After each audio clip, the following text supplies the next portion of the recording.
Hey Matt, Hey. welcome back. Thank you. Thanks Welcome for having back me to part one of a video series on relationships. Okay, thank you. Yeah. Thank you for being here. Mm-hmm. Today's topic, or what I think we'd like to discuss, would be forgiveness. Yeah. Are you able to delve into how we as partners can enact forgiveness more into a relationship in order to improve the relationship? Yeah. I think it's important to understand what forgiveness is, really, and why forgiveness can help in a relationship too. First of all, when we have an argument, right, sometimes we can have a feeling and some thoughts which are negative, which we think are negative towards the other person, you know.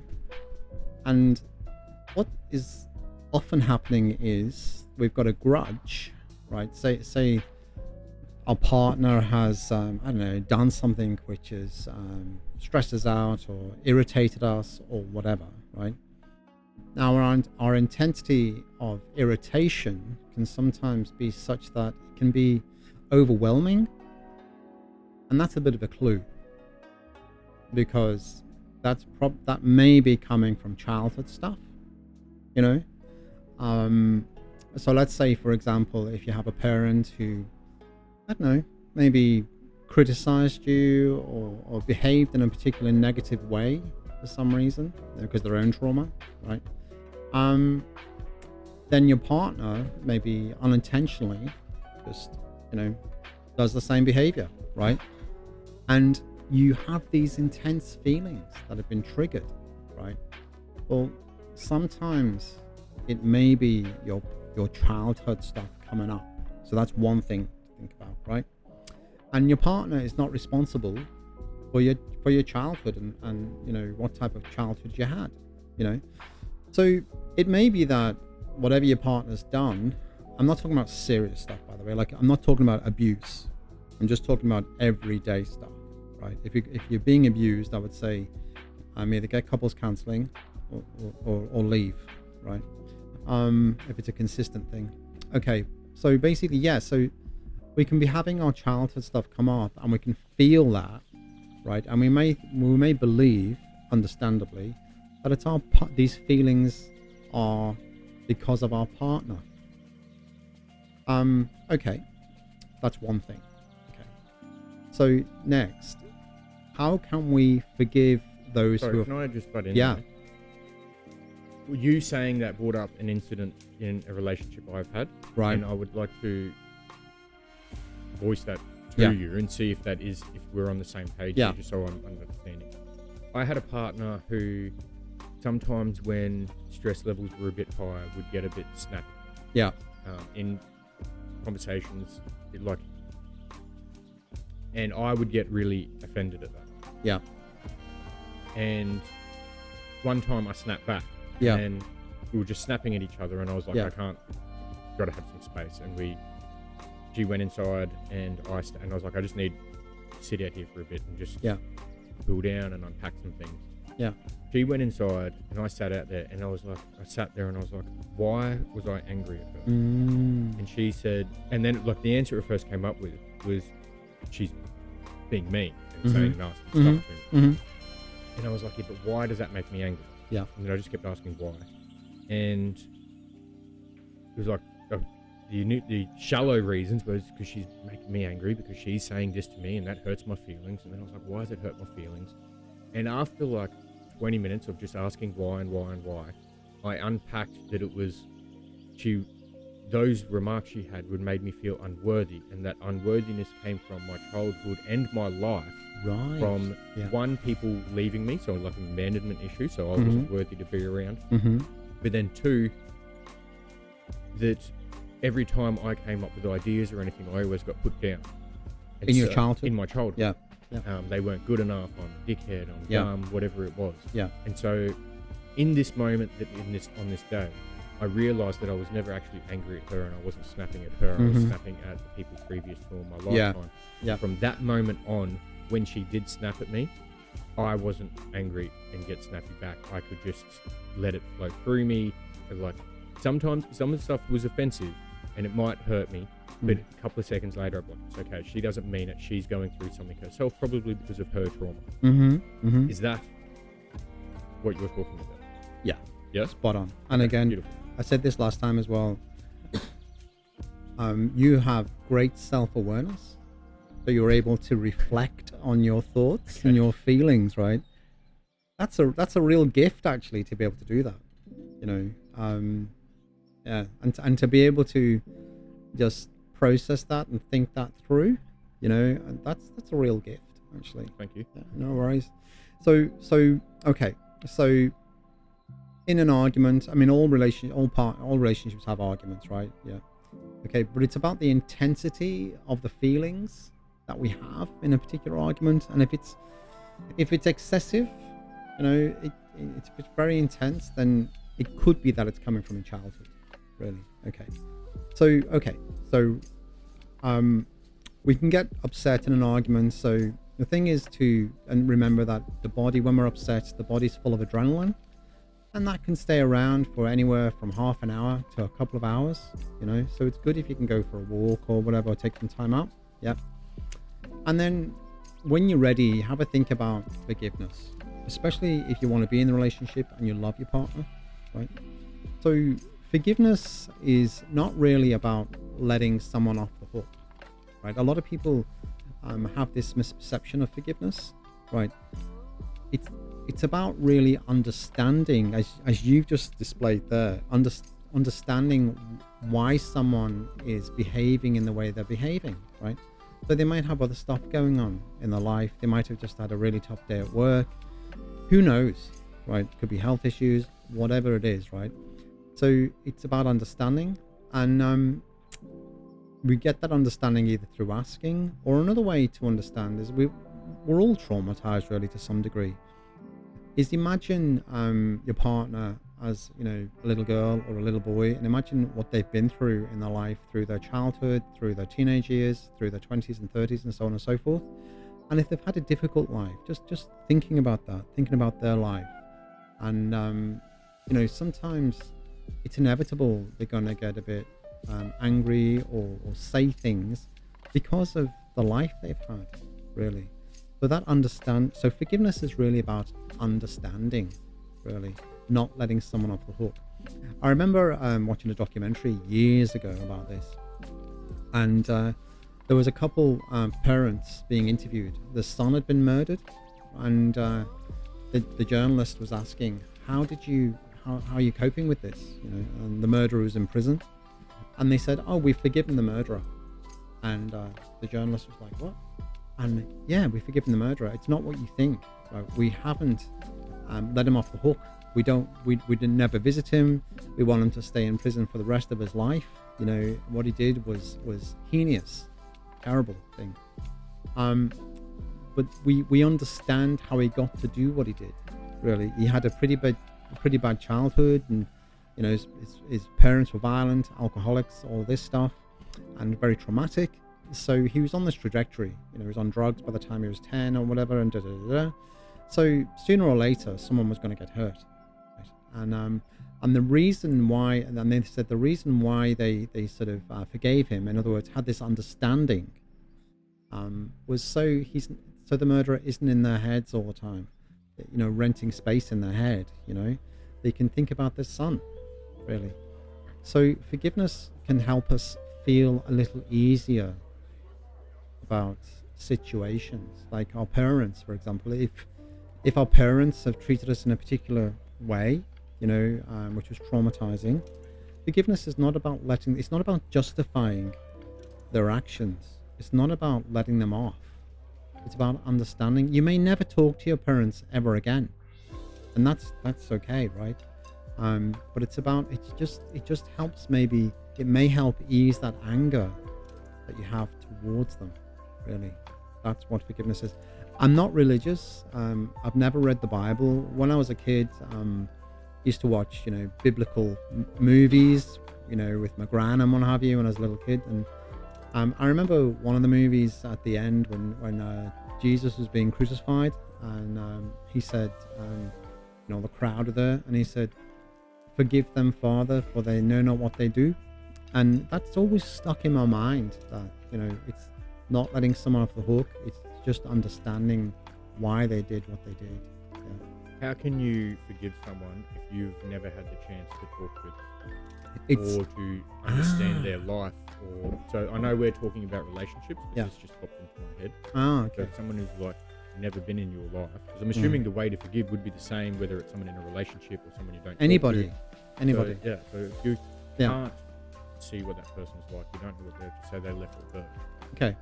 How would you forgive that person? Well, there's always a reason for a behavior, for an action, and often that reason is not obvious.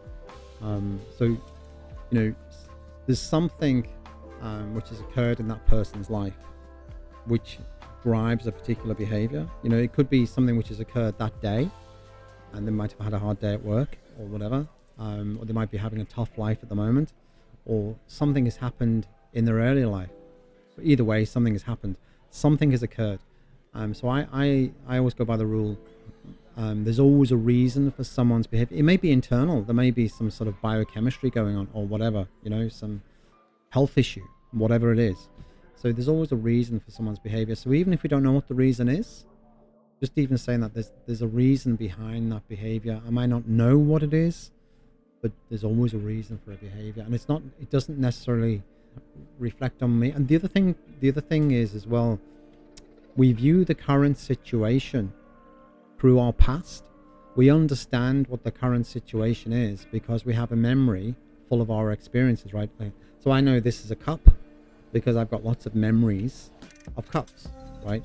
So I'm projecting my memories onto this object here, and that's how I come to understand this is a cup, right?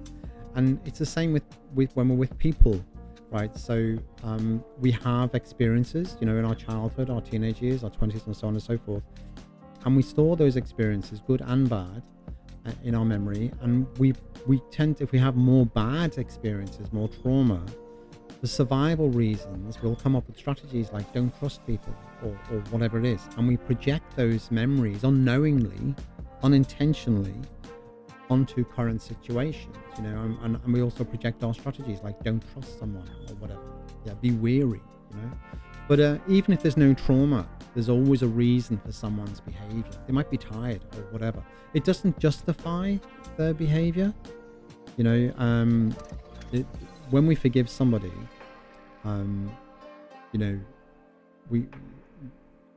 it's also an opportunity for the other person to apologize if they've done something wrong.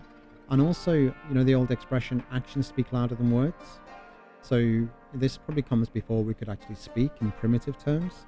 So we are more likely to regain trust in somebody if they consistently show actions to say that they are sorry, and depending on what the event was, basically.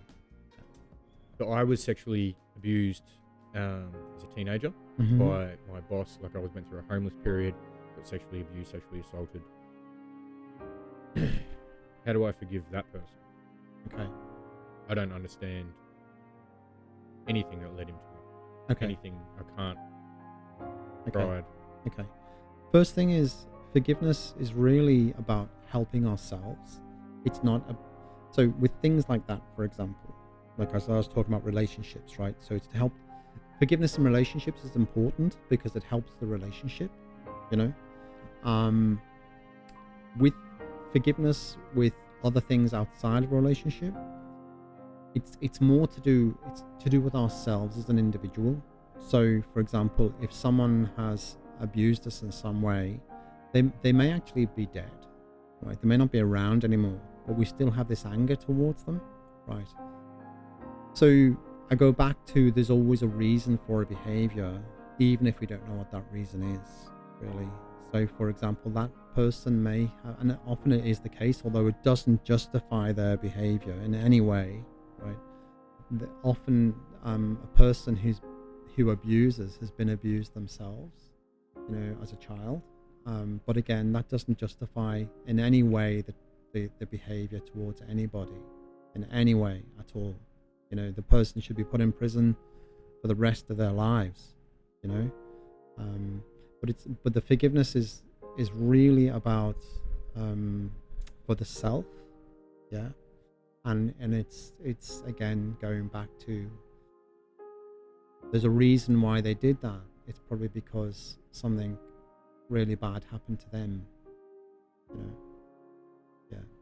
Yeah. And back through the generations it goes. You know, each generation may have been abused, and that in no way legitimizes it. Yeah. So how do we convey to our partner that there is trouble in the relationship and create a safe environment to have a conversation about the relationship? Can I just say one more thing before we come on to that? EMDR is very helpful for that sort of trauma, by the way. Yeah, eye movement desensitization and reprocessing can be helpful around the cognitive component, the thinking component of forgiveness from traumatic experiences. Okay. Yeah.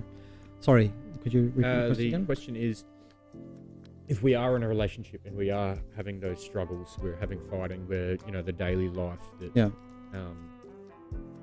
and our emotions are starting to boil over, and how do we, because I think this is where people struggle a lot with, is effective open communication with our partner. Okay. How do we display our emotions effectively and convey them in a way that doesn't put our partner off guard and think we're attacking them? Okay, all right. This sort of brings me on to the next thing to do with relationship, next strategy, because I do a lot of couples counseling, and for effective communication to take place, we need to have effective listening and non-blaming speaking, basically. But let's say, for example, and if I'm not answering your question, feel free to tell me. So let's say, for example, a couple have had a disagreement, right? Maybe it's got a bit heated, right? And the intensity of that could be because of past trauma, right? And so it's good to sort of just maybe go for a walk or just take a time out and maybe wait a couple of hours and say, look, we'll even just, you know, do time out or have a code word or something and say, we'll talk about this later, right? We'll have a chat later. And this is what I recommend to clients and couples, is to have what I call a safe talk. Now, they can call it whatever they want. I know safe talk sounds a bit clinical. You can call it a powwow, you can call it a peace talk, you can call it a chat, you can call it whatever you want. And I go through, I can give you like a template if you like, and but it's only a template. You can alter this and add to it and take things away as you please, really. Okay. So this safe talk usually takes place, like I said, a couple of hours at least after an argument, and I'll just go through the steps. One, you have the safe talk at a time when you're not going to be disturbed. Okay, so if you've got kids, fine. It doesn't have to be the same day. It could be the next day or at a time when you're not going to be disturbed. Right? Two, you want to pick a place as well where you're not going to be disturbed. So if it's somewhere at home or a cafe or somewhere like that, sometimes people have safe talks in cafes because, you know, they're less likely to shout and get angry and stuff like that. You can do it while you're walking or whatever. It's up to you. It can be a different place each time. Three, some couples I know, they will have a safe talk rug, right? They make a bit of a ceremony of it. So they'll actually buy a rug or whatever, have a rug, and they unravel it for their safe talk, for their peace talk, really. And then it goes back again when it's over. Three, I would say generally speaking that the length of time for a safe talk, maybe, I don't know, half an hour max, but that's just a suggestion. Yeah. 4, I think, from 4. Food, you can have food, snacks, but no alcohol.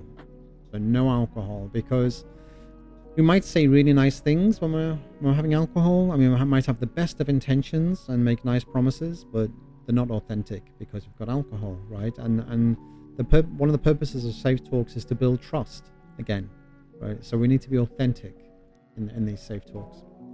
You can make the environment quite nice. You know, you can have candles, lights, whatever, incense, music, but no TV, no distractions. You want to be there for each other, basically. Then you can open the safe talk with a nice little mantra. Perhaps you could hold hands, gaze into each other's eyes. Don't glare into each other's eyes. Eye gazing is quite good for couples, because when you gaze softly into your partner's eyes, you actually might stimulate oxytocin, which is like the bonding, and you can hold. Like the beginning tantra. Okay. At the beginning of that, they stare into each other's eyes. Do they really? I don't know too much about that. And it's how they connect. They do that for like half hour, and they get the energy flowing into each other and opens that. You know what I mean? Really? Yeah. But they connect into each other, because tantra is like Okay. It's not so much sex; it's a way of life about connecting in with your partner. Oh, well, there you go. Right. So yeah, introduce tantra then. That's really cool. Okay, and a nice little mantra to open the peace talk with and to end it with as well. Have you ever heard of Ho'oponopono? It's a Hawaiian mantra. It comes from the Hawaiian culture, and it's pretty cool actually. Ho'oponopono, it's spelled Ho'oponopono, and it goes like this: I'm sorry, please forgive me, thank you, I love you. Right, and you can hold hands, and you can say that at the beginning, and you both say it. And there's no power games, by the way, in these in the safe talks. Another thing is, if either one of you gets irritated or angry or shouting, end the safe talk, and do it again later. Right. Just trying to remember these off the top of my head. Another one is whatever is said in safe talk stays in safe talk. It can't be it can't be weaponized outside of safe talk, right? You can say positive things about it outside, but you can't take what the other person has said and turn it into some sort of bad thing after the safe talk. Exactly. This is a place where you can both be vulnerable. It's a safe place in your relationship where you can both be vulnerable and authentic. Yeah. It's a bit like you ever seen the movie Highlander? Who hasn't? Exactly. where they're in the church, and the bad guy is taunting Highlander, and Highlander goes to punch him, and he says, "We're in a church, Highlander. We're sacred ground, right? We can't fight." Well, that's what a safe talk is like. Once you start your safe talk, it's sacred ground, no fighting, and nothing negative about it. So try and keep it authentic. Right. Okay, so then you can once you've done your mantra, what you can do is you can toss a coin, see who goes first, because what's going to happen is someone's going to speak and someone's going to listen. And the reason why I said 30 minutes before is because you could have a speaker to speak for 15 minutes, and then you swap over if you want to. So basically, when the speaker speaks, there's no blaming. There's no you did this and you did that, because all that's going to do is put the partner into sort of an anxious state, and they might become defensive or angry or irritated or something, and the speaker wants to be listened to, right? So you've got to help the partner to listen to you. And how do you do that? No blaming. Try and maintain a soft voice if you can. And to give you an example, let's say I get up early in the morning and I clean the house and I go off to work, and come home, and there's the kitchen is just full of plates and dishes and tomato sauce all over the place and pasta in the sink and everything else, and I left it really clean, and there's only me and my partner living in the house. There's nobody else, and I didn't do that. And I come home, and I go, call a safe talk maybe for the next day or whatever, and I say, yesterday, I got up, cleaned the house, went to work, came home, saw this mess. I feel a bit taken for granted, to be honest with you.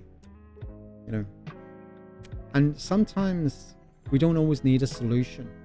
We just want to be listened to.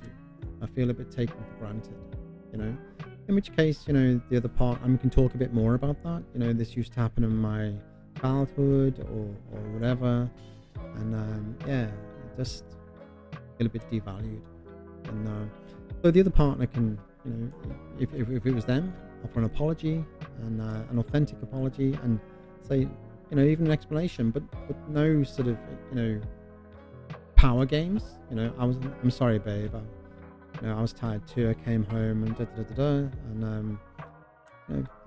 a lot of what I've seen in my relationships, and that's all I can really comment on, is when I have come forward saying, hey, I feel like I'm being taken advantage of, or whatever it is, they always come back and say, yeah, but I act like, you know what I mean? And they don't, it's like you don't get heard, and the partner or person or whoever is like automatically on the back foot, like you're attacking them. And I know that's what the safe space is supposed to create, but it sounds like this safe space is for emotionally mature people. Doesn't sound like it's what 20-year-olds are going to do, you know, who are out there drinking and partying. You know, like, does that make sense? I don't know.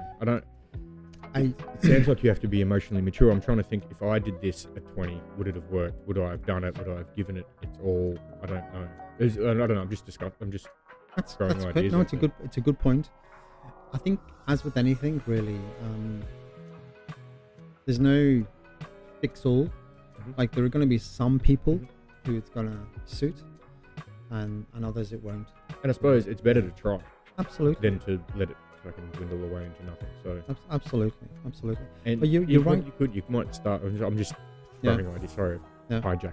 No, it's all good. It's all good. Probably just start, and then once you realise, as long as you trust your partner, I don't see why wouldn't it. Yeah, sorry. No, it's a really good point, actually. And this is one of the issues that can perpetuate in relationships, right? And this is why I came up with the idea, actually. And it won't suit every couple, you know. It often happens. Like, a person will say, you know, I feel a bit taken for granted. You know, the dishes are all over the sink, and and the other person will get defensive, right? And that's the issue, because the first person, as you said, doesn't feel heard, right? And that's the purpose of the safe talk. It's to feel heard, to feel acknowledged, right? And the listener listens, right? But first of all, with the speaker, there's no blaming. Like, I didn't say, you did this and you did that in my example. I tried not to do that. Or if I'm going to use the word you, I try not to say it in a blaming sense, because I want to be heard. I want to be acknowledged, right? So a way to be heard, a way to be acknowledged, is to help the other person to feel safe as well. Because people only get defensive if they're trying to protect themselves, right? And they're trying to protect themselves because they feel unsafe. So if we say at the beginning, I'm not blaming you. There's no blame here. I'm just telling you how I feel. And I forgive you. You know, that's why we open at the beginning. I forgive you. And at the end, right? And it just helps us to move forward. And you're right, it's a good point about emotional maturity. It's mixed. It's a mixed bag throughout the lifespan, really. And I suppose if you're listening to this, you've got some emotional maturity because you want to better your relationship. So yeah, right. There you go. Yeah, there you go. So, and on the so using I statements, right? And for the listener, to help them listen, basically, maybe put some water in your mouth. Then, so you've got your mouth closed, right? So, you know, yeah, that's a good way to calm you down. Breathe if you can, breathe in and out through your nose, you know, or have something in your mouth anyway, because that helps to calm you down. Right? Think baby with a pacifier, right? Yeah, and the listener, the speaker can sort of, you know, ask the listener, this is how I want to be listened to. You can ask me questions, but not in a game way, you know, not to try and play a game with me. Genuine questions, you know, about what I'm talking about, like, because you are genuinely interested in my feelings, you know what I mean? And that's fine. Or if you want some clarification, or you can, or the listener can just be quiet. You can just say, just be quiet, it's okay, and I just want to speak. And, you know, but you can say, because we like, and nods of the head, you know, you can tell the listener this stuff if you want to. And the listener, you know, it's important to try and not be in their own story. You know, like, I wish you'd shut up so I can say my bit. That's not listening. That's not listening. So it might be an idea to watch some videos on active listening and conflict management on YouTube, for example. And so basically the speaker speaks for about 15 minutes, and then you might have a little break, and then you swap over, and then you end with that mantra I said before. Sorry, please forgive me, thank you, I love you, right? Sometimes sometimes one person might have something to talk about, but the listener doesn't. But still, it's important to acknowledge that the listener still has their time, 15 minutes if they want to use it. And they could say, I elect to watch a video in my 15 minutes, and we both watch the video, We both watched the video on empathy or conflict management in relationships. In the first half, if the speaker says, I've got nothing to talk about, I'd like to watch a video, I'd like us to both watch a video, and then, after 15 minutes, the listener says, I've got nothing to talk about, the listener can either say, let's continue to watch that video, or this is my 15 minutes now, I'd like us to watch a different video. So it's up to them, really. When we're speaking, it's important not to use the word but. So, I love you, but. You may as well just put a line through I love you. You've done a really good job, but, it just negates everything you've just said. Use the word and instead. And don't use buts in suits, in fancy suits, like however, nevertheless, these things. Because it's just negating what you just said. You might pay a compliment, but then you just negate the compliment, right? These are just, what I've just given you is a template, right? And you can add to that as well, or modify it in some way. It's just a basic template, really. Yeah, to help have a meaningful chat, to help each couple feel heard, really. Yeah. And have you seen, like, in your experience, have you been sitting there as a counselor watching this happen? Yeah. And then have you seen breakthroughs? Mm-hmm. Can you give some experiences of Absolutely. You've seen couples start, the problems they came in with, Yeah. what they did to Yeah. get through those problems, and then the outcome and what their relationship ended up like, or how they walked out. Okay. I can't give you specific examples for confidentiality purposes. But typically this is what happens, right? So let's say, for example, let's say the dirty plates, right? So either one of three things is going to happen there. Either one thing is the person just feels tired, the speaker just feels tired and undervalued, and that intensifies a feeling of being undervalued, perhaps, which may be coming from the past as well. So being listened to helps with that, and the listener may also demonstrate empathy. That's really important. Empathy is basically saying, I've got your back, and also an apology as well if it's appropriate, right?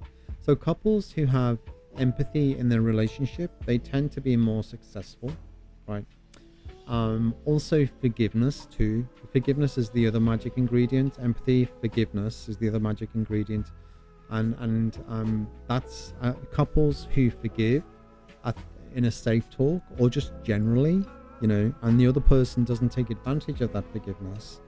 They also are authentic and through their actions to show that they are sorry. That's the other magic ingredient that helps with the success of the relationship. And the third really important ingredient is compromise. So if there's in a safe talk, you can say, for example, after the speaker's finished speaking, and I've seen this happen, and you don't always need a compromise, you don't always need a solution, but in a particular case where the person would like to have a solution, they can say something like, how can we do this better in future? I've got this idea, and the other person says, well, I've got that idea. Okay, we've got two different opposing views there. Can we meet in the middle somewhere? John Gottman, one of the top couples counselors in the world, calls compromise yielding to win. Yield a little bit either side to win. So understanding where the other person is coming from, understanding what they've said is important to them, and maybe why it's important to them, and understanding, so both people, understanding both parties in the talk, why what they're saying is important, where it comes from for them, and then somehow meeting in the middle. You might have to give up a little bit and meet in the middle for a compromise. You can't have it all one way. Because a relationship is about compromise at the end of the day. Yeah. Empathy, compromise, forgiveness are the three magic ingredients. I'd like to add in saying thank you. Absolutely. I think that's huge. Absolutely. Yeah. Absolutely. Okay, next question is, how do you move from forgiving your partner for an action they're doing or a behavior they have that hurts you and affects you, but they haven't rectified it, dealt with that trauma or whatever? How do you move from forgiving but they're still doing it in your relationship. How does that work? How do you, in that safe space, how do you get that partner to rectify their trauma, which might take years of work? So there's that forgiveness, but still not acceptable what they're doing. So how do you move forward in that relationship? That's a really good question. A really good question. It's about really whether the person who's acting out, carrying on that behavior, let's say, for example, if it was drinking, excessive drinking or whatever, right? Or anger or whatever it is, right? It's really about, helping the person to see that this is an issue, right? Maybe through safe talks, whatever, right? And then it's about really that person taking responsibility, if they're able to, taking responsibility for their behaviors. And it might be that they go and see a therapist, or they might be to see, a counselor, or whoever it is, right? But they've got to take some sort of responsibility. I'm going to be really direct with you now, right? This is what I suggest for people as well. If you've got one person who's behaving in a particular way which is detrimental to the other partner's life, quality of life, and the other partner has asked maybe several times, can we do something about this? Let's go and see somebody, let's get some help or whatever, right? And the other part, and the partner who's acting out is in some sort of denial, perhaps, and is not aware that the behavior is harmful, or for whatever reason isn't doing something about it. You can't be in an abusive relationship, right? At the end of the day, there has to be a line, really. So I suggest having a review date, and that review date could be 3 months from the time of the safe talk. It could be 6 months. It could be a year. It could be whenever you like it to be, right? And you have a review date, and you have to have a hard conversation with yourself and say, okay, I've been in this relationship for this long. This is happening. This person is doing this, and it's detrimental to my quality of life. And I can only give so much, and then it's entirely up to them then what they do. I mean, they can go and talk to somebody about it, get some support. And then if it comes down to leaving, then so be it, right? So be it. Yeah. Very interesting. Yeah. Oh, well, thank you Thank you being here and sharing that information, knowledge and experience with us. I really it's going to help. It helped me. Thank you, John. Yeah, no worries.